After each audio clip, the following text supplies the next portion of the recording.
Hello guys! Hello! This is for Scorpio. Scorpio, welcome dito sa aking channel, Polaran 888 Scorpio. Alamin natin kung anong messages, vibration, gabay, energy para sa lahat ng Scorpio. This is general reading, so I hope na makuha mo yung energy. Scorpio. Okay. Thank you sa lahat ng Scorpio na nagko-comment, nagla-like and share, na nagme-message, na naghihintay kayo sa readings ko. Thank you sa inyo lahat. Okay, so meron tayong first card, Flamingo and Uther. Unity, Heart, and Initiation. Okay. Okay, so first card natin dito is Flamingo. Flamingo, Unity, Heart, you are being called to work on collective healing. So, parang Scorpio, siguro isa ka sa mga tao dito sa mundo na magaling kang mag-ayos ng problema. Family problems, work problems, friends, or sa relatives mo. So, this week, sinasabi ng baraha sa'yo, sa linggong ito, Scorpio, sinasabi ng barahan na ikaw daw ay naatasan. Kumbaga, you have responsibility. You have the responsibility na makatulong, diba? Sa mga taong nangangailangan ng healing. May mga nag-aaway, may mga nasasaktan emotionally, or mayroong mga health issues na posibleng ikaw yung maging daan para maayos yung gulo. So, maybe this is for love relationship. Kasi unity heart eh. So, maybe may nag-aaway sa pamilya mo, may nag-aaway na kakilala mo na pwedeng maayos siya because of you. Because of your wisdom or because of your actions. Okay. Next card natin is Uther, Initiation. Be open through this transitional time. So, kung makikita mo, marami siyang lotus. Okay? And nakahiga lang siya. So, ang ibig sabihin yan, there's something or may magsisimula sa buhay mo. Okay? Kasi transitional time to eh. Maraming magsisimula, maraming magbabago sa buhay mo, Scorpio. Maybe there's a new relationship, new job, new place of work, new career, new ideas, new dreams na magsisimula. So, sinasabi ng barahan na maging welcoming dapat tayo. Okay? Ihanda natin ang sarili natin, maging bukas tayo sa kung ano man na magsisimula or sisimulan. So, be open.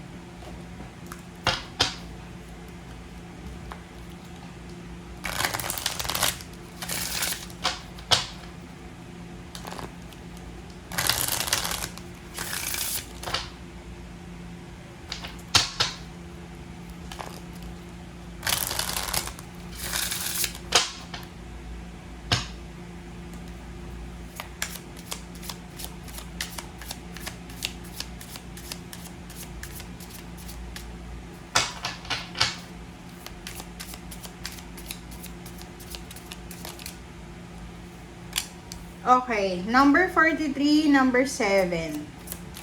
6 of clover. 6 of clover. Okay, number 47, 7, 8, 7, 8, 9, 10, 11. So, para siyang spade and clover. So, 43, 7. Okay, dito sinasabi ng barahan na Scorpio, yun, posible kang makatanggap ng balita. And ang balitang ito ay posibleng magdadala sa'yo ng inis. May inis ka eh. Okay, para siyang kidlat. Pwedeng masosorpresa ka kasi hindi mo alam kung ano yung reaction mo. Kasi unexpected siya eh. Okay, so be careful dito. Kasi minsan, 'di ba, lalo kung may halimbawa kung may high blood ka, wag kaya nga 'di ba, yung mga sorpresa na 'yan, yung mga unexpected. Halimbawa, gusto mong mag-isorpresa yung pamilya mo, para hindi ka masaktan. Kung may ginagawa silang masama, wag mong isorpresa, 'di ba? Okay? Bride. The bride in okay. So, dito naman sa King of Spade, sinasabi ng baraha sa'yo dito na kung ikaw ay single na babae, possible na may mga wedding proposal na mangyayari. But if you are married, possible na merong mga live-in partner or married, pwedeng merong mga relationship na magkaroon ng lamat. Pwedeng may mag-aaway, magkakagulo, or may maghamunan ng hiwalayan.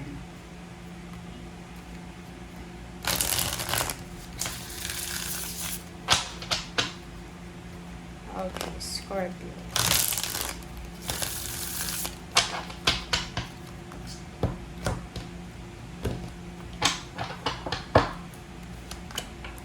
Okay, King of Cups, Ace of Pentacles, and Nine of Pentacles.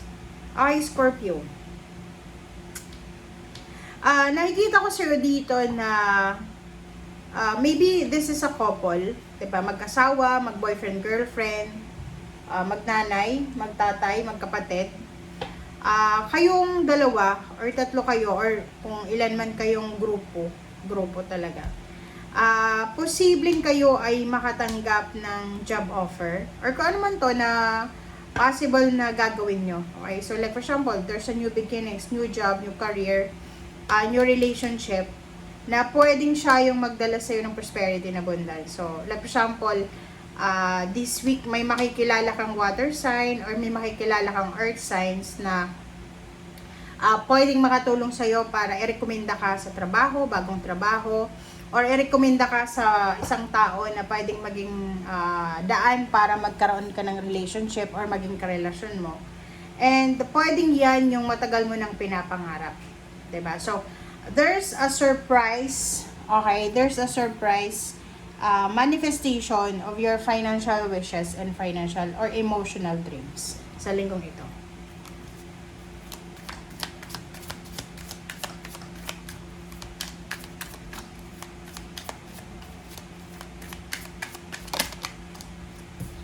Okay. Knight of Swords, diba? Sabi dito, ihanda mong sarili mo kasi marami talagang balita, maraming information ka na maririnig. Maybe in terms of family, relationship, in terms of new job, or kung ano man yung mga pangarap mo sa buhay. So, ihanda mo yung sarili mo, Scorpio. Diba? New love life, new career, reconciliation, kung may kaaway ka, kung sino man yan. There's, parang marami kayong mga pinapangarap sa buhay na possible na nangyari. Nine of Cups, Nine of Pentacles, so yun. Emotions and money ang posibleng darating sa'yo simula sa linggong ito. Future to So, sinasabi ng baraha sa'yo dito na yung love life na to, yung pera na to na posibleng darating sa ngayon, ay posibleng dumating siya sa ngayon or posibleng darating siya sa hinaharap. So, sa future pa siya. Kumbaga, pwedeng meron ditong Scorpio na nasa Pilipinas ka or nasa ibang bansa, pero hindi pa yan talaga yung pinaka-prospect mo. Parang plano mo pumunta ng ibang bansa, ganyan, ganito. This week din, kung ano mang hinihintay mo na to, ay posibleng matatapos na yan. So, kung naghihintay ka ng promotion, naghihintay ka ng salary increase, naghihintay ka ng kumbaga, any confirmation about relationship, sinasabi ng baraha sa'yo dito na posibleng matatapos na yung paghihintay mo. Ang galing nyo, guys, diba? Nasa King of Cups and King of Pentacles ka. So, sobrang empowerment siya. Sobrang power. Diba? So, sinasabi dyan ng baraha sa'yo, Scorpio, na kung ano man yan na